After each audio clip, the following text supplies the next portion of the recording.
मैं गोवर्धन परिक्रमा के लिए जा रही थी, तो मैं पैदल चल रही। सेना में किस पोस्ट पर है इंद्रेश महाराज की पत्नी, क्या करती है? इंद्रेश महाराज की पत्नी आखिर कैसे एक साधारण और कामकाजी लड़की को पसंद आ गई? एक आध्यात्मिक गुरु। जी हाँ दोस्तों, ये तमाम सवाल हैं जो सोशल मीडिया पर लगातार पूछे जा रहे हैं। लोग जानना चाहते हैं कि आखिर इंद्रेश उपाध्याय की जीवन संगिनी कौन है, उनका परिवार क्या करता है और उनकी शिक्षा और पृष्ठभूमि कैसी रही। और सबसे बड़ी बात यह है कि एक आध्यात्मिक जीवन जीने वाले इंद्रेश महाराज की नजर आखिर कैसे शिप्रा शर्मा पर गई और दोनों के मिलने की कहानी क्या रही। यही कारण है कि उनकी शादी की खबर ने एकदम से सोशल मीडिया पर तहलका मचा दिया और लोग उत्सुक हैं कि शादी में क्या क्या हुआ, किसने आशीर्वाद दिया और शादी का आयोजन कैसे किया गया। तो आज हम आपके लिए लेकर आए हैं पूरी सच्ची और विस्तार से जानकारी, ताकि आप जान सकें कि इंद्रेश महाराज और शिप्रा शर्मा की शादी की कहानी क्या रही, उनके जीवन की शुरुआत कैसी रही और आखिर क्यों यह शादी उनके अनुयायियों और फैंस के बीच इतनी चर्चा का विषय बन गई है। तो चलिए वीडियो की शुरुआत करते और जानते हैं कि आखिर उनकी पत्नी कौन है और क्या करती है। लेकिन यह जानने से पहले चलिए जरा हम यह भी जान लें कि इंद्रेश उपाध्याय आखिर कौन है और कैसे वह इतने फेमस हुए और कैसे उन्होंने इतनी कम उम्र में लाखों लोगों के दिलों में अपनी जगह बना ली। क्योंकि किसी भी व्यक्ति के जीवन को समझने के लिए यह जरूरी है कि उसके शुरुआती जीवन के बारे में भी जाना जाए और यह भी समझा जाए कि आखिर उसके अंदर वह चमक कहां से आई जिसने उसे आज इस मुकाम तक पहुंचाया। इंद्रेश उपाध्याय का जन्म वृंदावन की पवित्र धरती पर हुआ और यह बात आप भी जानते होंगे कि वृंदावन में जन्म लेने वालों के जीवन में एक अलग ही अध्यात्म होता है। वहाँ की हवा, पानी, मिट्टी सब में भक्ति घुली रहती है।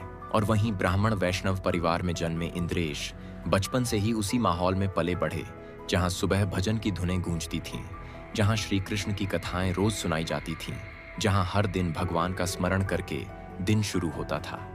उनके पिता कृष्णचंद्र शास्त्री ठाकुर खुद वृंदावन के जाने माने कथावाचक थे और हजारों लाखों लोग उनकी कथा सुनने आते थे। और ऐसे माहौल में बड़ा होना अपने आप में ही एक साधना जैसा होता है जिसे कोई चाहे भी तो दूर नहीं कर सकता। इंद्रेश की मां नारवदा शर्मा भी पूरा माहौल भक्तिमय बनाए रखती थी। वह खुद भी भक्ति के रंग में रंगी रहती थी और परिवार को भी उसी दिशा में चलाती थी। घर में 3 बहनें भी थीं और पूरा परिवार संयुक्त परिवार की तरह रहता था, जहां सब एक दूसरे से जुड़े रहते थे। और इसी पारिवारिक संस्कार ने इंद्रेश के व्यक्तित्व को और भी शांत, सरल और विनम्र बनाया। यहाँ तक कि कहा जाता है कि बचपन में ही वह घंटों तक पूजा में बैठ जाते थे और बड़े प्रेम से भगवान का स्मरण करते रहते थे। इंद्रेश ने जब लगभग 13 साल की उम्र पाई तभी उन्होंने पूरी भगवत गीता को कंठस्थ कर लिया।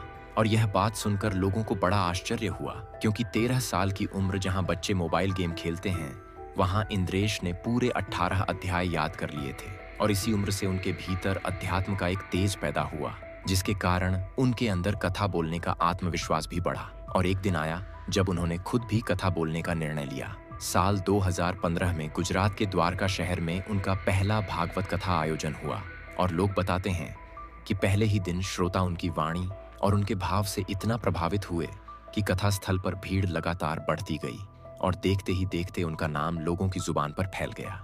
सोशल मीडिया का दौर शुरू हो चुका था और वहां भी लोगों ने उनका भक्ति मार्ग से भरा कंटेंट पसंद करना शुरू किया। धीरे धीरे उनका प्रभाव बढ़ता गया, उनका नाम देश विदेश में फैलने लगा। इंस्टाग्राम पर लाखों लोग उनको फॉलो करने लगे और अभी जब उनकी शादी की चर्चा जोर पर थी तभी उनके फॉलोअर्स 20 से 30 हजार एक ही 2 दिन में बढ़ गए। यूट्यूब पर उनका भक्ति पठ नाम का चैनल भी चल रहा है, जहाँ वह अपने भजन, अपनी कथाएं और भक्ति से जुड़े वीडियो डालते रहते हैं।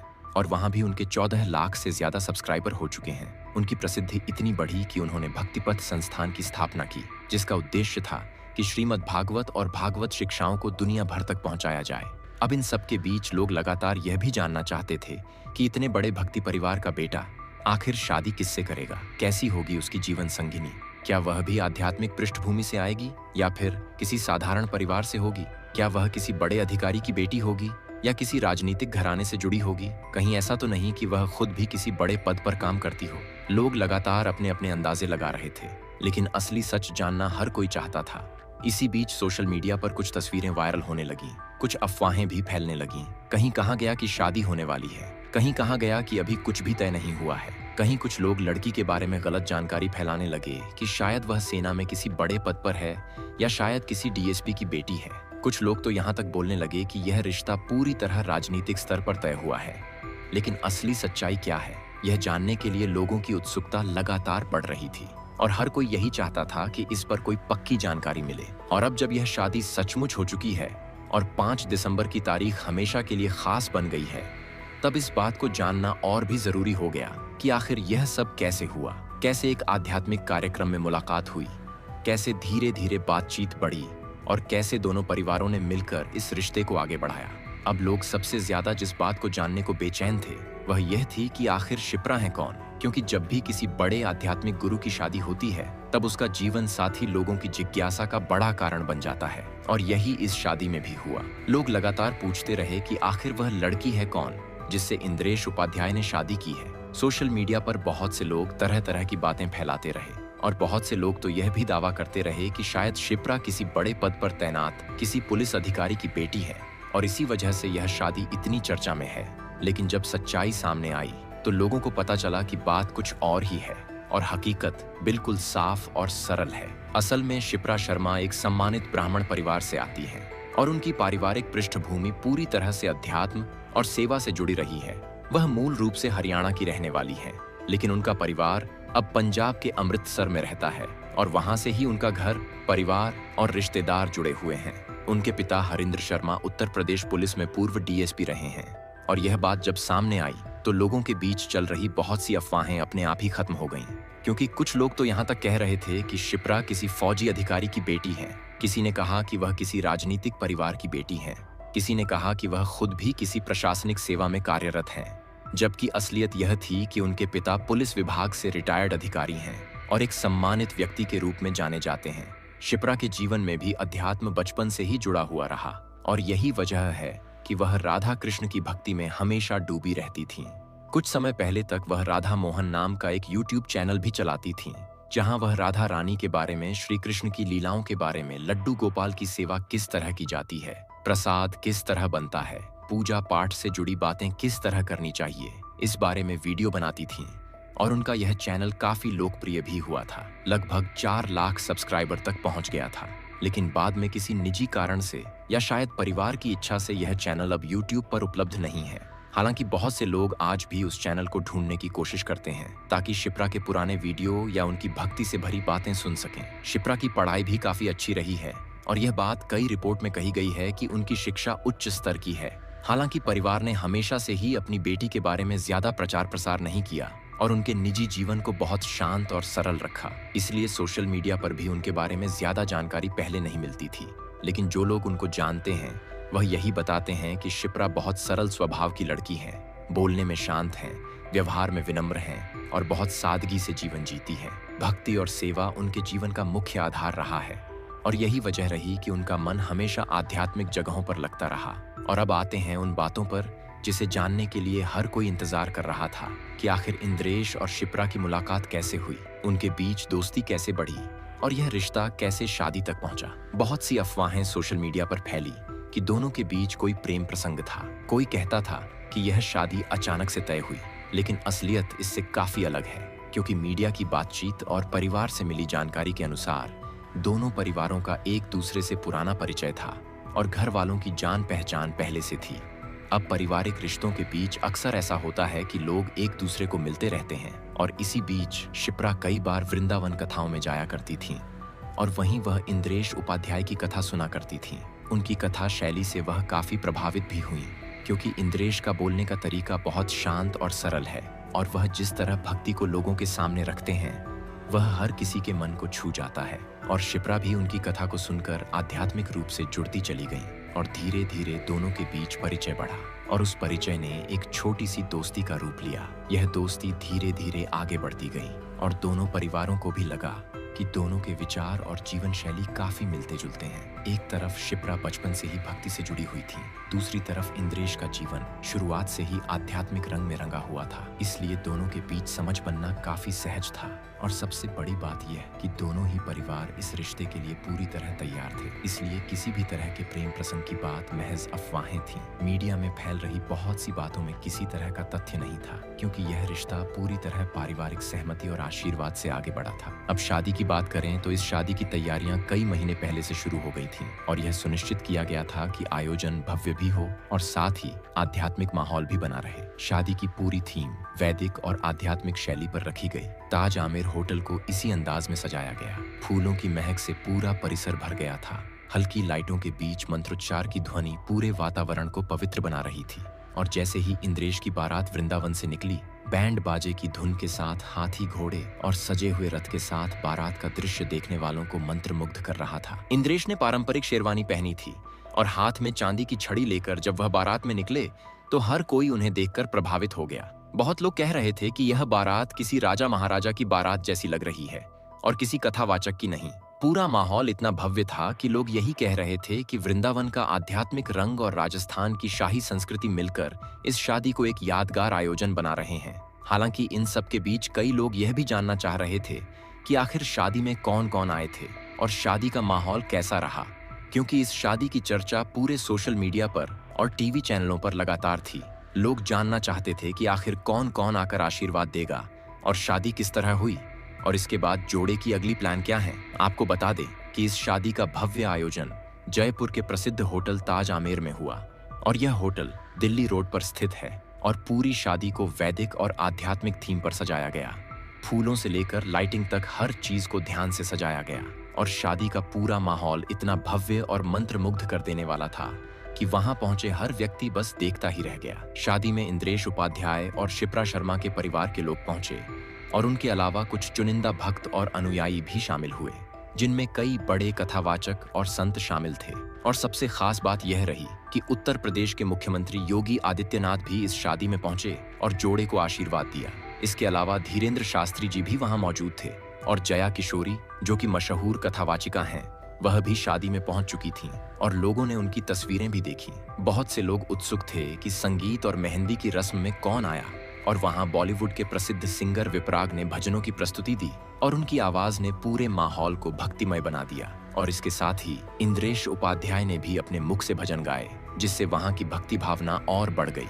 शादी में उपस्थित अन्य कथावाचक और गुरु जैसे कि अनुद्धाचार्य महाराज, जिन्हें लोग पुखी बाबा के नाम से जानते हैं, देवकी नंदन ठाकुर पुंडरीक गोस्वामी जी और पीठाधीश्वर राजेंद्र दास महाराज भी वहां पहुंचे और गोविंद देव जी मंदिर के महंत अंजन गोस्वामी ने भी आकर आशीर्वाद दिया और जयपुर के स्थानीय संत और महंत भी इस समारोह में उपस्थित रहे। और बताया जा रहा है कि कुल मिलाकर देश विदेश से लगभग 500 से अधिक वीआईपी वीवीआईपी गेस्ट शादी में शामिल हुए और यह सब मिलकर इस शादी को और भी भव्य बना रहे थे। शादी के दौरान मेहंदी और संगीत समारोह भी भव्य ढंग से आयोजित किए गए और संगीत समारोह में बॉलीवुड के कलाकार और भक्तिमय कलाकारों ने अपनी प्रस्तुति दी और लोगों ने तस्वीरें और वीडियो सोशल मीडिया पर शेयर किए, जिससे यह शादी चर्चा का विषय बन गई। लोगों ने देखा कि कैसे इंद्रेश और शिप्रा ने पारंपरिक रीति रिवाजों के साथ शादी की रस्में निभाई और सभी परंपरागत वैदिक मंत्रों का पालन करते हुए शादी संपन्न हुई।